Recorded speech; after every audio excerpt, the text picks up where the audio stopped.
اللہ اللہ اللہ اللہ۔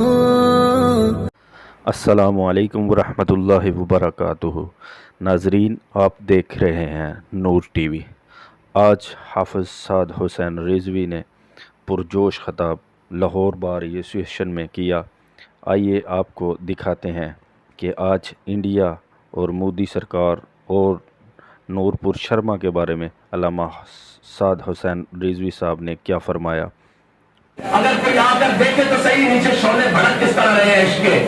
کوئی آ کر کسی وکیل کو اٹھا کر دیکھ لے، کسی جناب دوست کو برسٹر کو، کسی بھی شعبہ ہائے فکر سے دنیا میں بیٹھنے والے انسان کو اٹھا کر دیکھ لے کہ اس کے سینے میں عشق رسول مچل کس طرح رہا ہے۔ اس کا بس نہیں چل رہا کہ وہ نور پور شرما اور اس کے حامیوں کے ٹکڑے کر کے رکھ دے، لیکن اس کو پیغام کو، ان شعلوں کو ترجمانی تو انہوں نے دینی ہے جو اقتدار میں بیٹھے ہیں۔ ورنہ کون ہے جس کو موقع ملے آج انڈیا جانے کا اور وہ نور پور شرما کا خاتمہ کرنے کے لیے تیار نہ ہو؟ یہاں ہزاروں غازی نورالدین پھرتے ہیں، یہاں ہزاروں غازی ممتاز قادری پھرتے ہیں، لیکن مسئلہ یہ ہے کہ ہمارے اقتدار کی سیٹ پر بیٹھنے والا کوئی صاحب ایمان نہیں ہے۔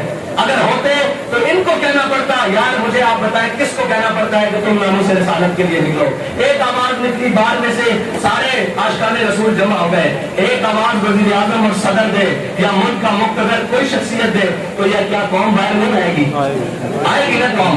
لیکن کیا کرے، ہم نے رنگیلے پالے ہوئے ہیں جن کو ذاتیات کی بڑی فکر ہے، جن کو سارے معاملات کی بڑی فکر ہے، لیکن جب حضور کی بات آئے تو یہ گنگے شیطان بن جاتے ہیں۔ لیکن یاد رکھنا، یہ امت اب چپ نہیں بیٹھے گی۔ اس امت کے پاس بڑا زبردست بیانیہ ہے، وہ ایک دو حرفی بیانیہ ہے، وہ بچے سے لے کر اوپر تک کہ استاد رسول کی